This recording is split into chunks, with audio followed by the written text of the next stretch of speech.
Hi students, मैं शुभम कुमार स्वागत करता हूं आप सभी का एडियोलॉजी यूट्यूब चैनल पे। स्टूडेंट, अपने टारगेट बीसीसी लेटरल एंट्री की सीरीज में आज इस वीडियो में हम लोग पढ़ेंगे principal of transmissibility of forces के बारे में। ये काफी छोटा सा कॉन्सेप्ट है स्टूडेंट, लेकिन काफी वीवीआई कॉन्सेप्ट है, इंपॉर्टेंट है, क्योंकि हम लोग लगभग जितने भी न्यूमेरिकल सॉल्व करेंगे वहां पे जब हम फोर्स के न्यूमेरिकल बनाएंगे तो इसका यूज होने वाला है। ये प्रिंसिपल कहता क्या है? ये कहता है कि अगर कोई बॉडी इक्विलिब्रियम स्टेट में है तो हम उस पे लगने वाले फोर्स, यानी कि उस बॉडी पे जो भी फोर्स लग रहा है उसके पॉइंट ऑफ एप्लीकेशन को हम चेंज कर सकते हैं इस प्रकार से कि उस फोर्स का मैग्नीट्यूड, लाइन ऑफ एक्शन और डायरेक्शन चेंज ना हो। इस प्रिंसिपल को हम कहते हैं principal of transmissibility of forces. और ऐसा करने से जो बॉडी पे फोर्स के द्वारा इफेक्ट प्रोड्यूस हो रहा था वो रिफ्लेक्ट नहीं करता है, वो चेंज नहीं करता है। तो मैंने यहाँ पे एक छोटा सा डेफिनेशन लिख रखा है, आप उसको पढ़ें। According to this principle of transmissibility of forces के अनुसार the condition of a body does not changes. एक बॉडी का, ये जो बॉडी है इसका कंडीशन चेंज नहीं करेगा। कब नहीं करेगा? When a force is replaced from one point to another point। मान लिया जाए ये एक बॉडी है और हम इस पे कुछ इस पॉइंट पे फोर्स ऐसे लगा रहे थे, तो ये बॉडी पे लगने वाला जो फोर्स के द्वारा जो इफेक्ट प्रोड्यूस हो रहा है ये चेंज नहीं होगा। कब? जब हम इस फोर्स को रिप्लेस कर दे किसी दूसरे फोर्स से। कैसे भाई? Along the same line of action, same line of action के अलोंग, यानी कि इसका जो लाइन ऑफ एक्शन है इसी लाइन ऑफ एक्शन में with same magnitude and same direction.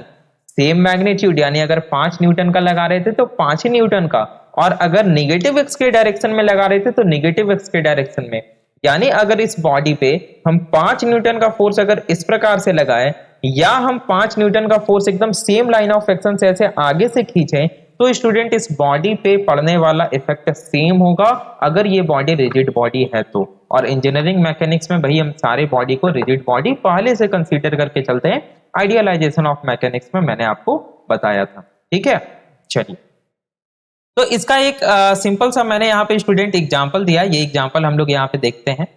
ये देखिए, मैंने यहाँ पे एक एग्जांपल लिया। यहाँ पे अगर आप इस बॉडी को देखें, ये है स्टूडेंट हमारा बॉडी। ये क्या है? कोई एक रिजिड बॉडी है। मैं यहाँ पे लिख दे रहा हूं पहले, ठीक है। इसको हम लोग कंसीडर करेंगे एज अ रिजिड बॉडी, ठीक है। क्योंकि अगर रिजिड बॉडी नहीं होगा तो ऑब्वियसली अगर हम ए पॉइंट पे लगा रहे हैं फिर बी पॉइंट पे लगा रहे हैं तो डिफॉर्मेशन फिर अलग अलग जगह हो जाएगा। तो इंजीनियरिंग मैकेनिक्स में हम रिजिड बॉडी मान के चलते हैं, बॉडी में होने वाले डिफॉर्मेशन के बारे में नहीं पढ़ते हैं। चलिए, तो अगर मान लिया जाए इस रिजिड बॉडी के ए पॉइंट पे एक एफ मैग्नीट्यूड का फोर्स लग रहा है। मेरी बात को ध्यान से सुनिए। अगर इस बॉडी पे एफ मैग्नीट्यूड का एक फोर्स ए पॉइंट पे लग रहा है तो हम इस फोर्स के पॉइंट ऑफ एप्लीकेशन को चेंज कर सकते हैं। किस प्रकार से? तो along the same line of action. अब लाइन ऑफ एक्शन क्या होता है सर? ये मैंने आपको कैरेक्टरिस्टिक्स ऑफ फोर्सेस में बताया था। तो ये देखिए, इस फोर्स का लाइन ऑफ एक्शन क्या है? ये है। और डायरेक्शन क्या है? ये डायरेक्शन है, ठीक है।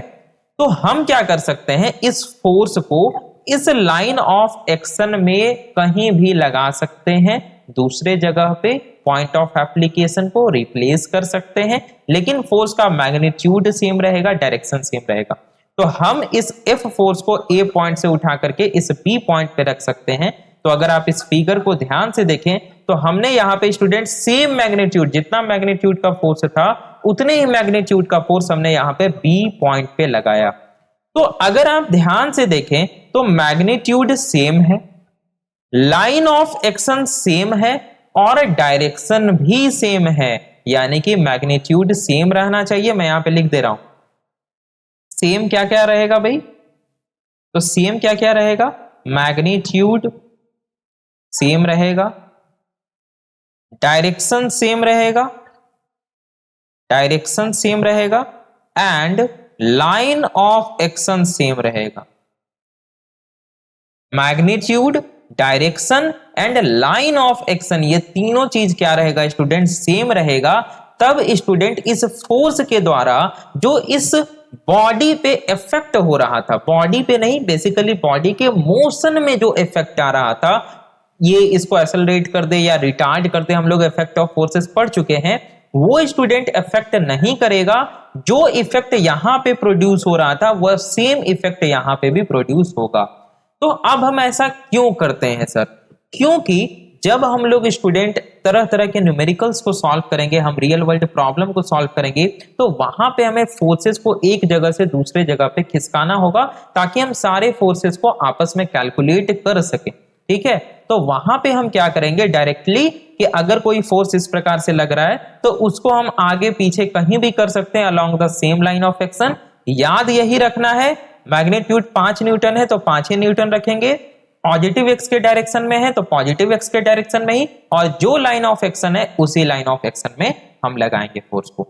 तो स्टूडेंट इसको बोलते हैं principal of transmissibility of forces. I hope आपको समझ में आ गया होगा।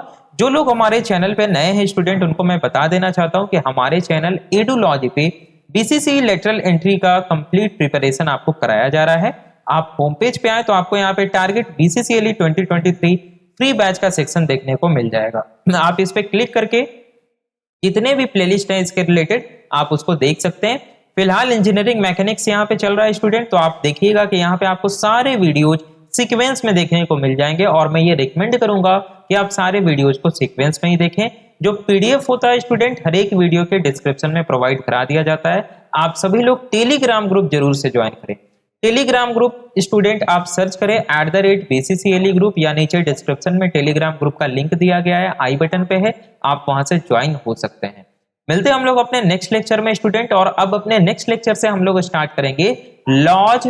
अलग अलग जो लॉज है ना उनको हम पढ़ेंगे, जैसे ट्रायंगल लॉ हो गया, पैरेललोग्राम लॉ हो गया, एक पॉलीगॉन लॉ भी हमें पढ़ना है, उसको भी हम लोग पढ़ेंगे। तो मिलते हैं हम लोग अपने नेक्स्ट लेक्चर में स्टूडेंट। Thanks for watching.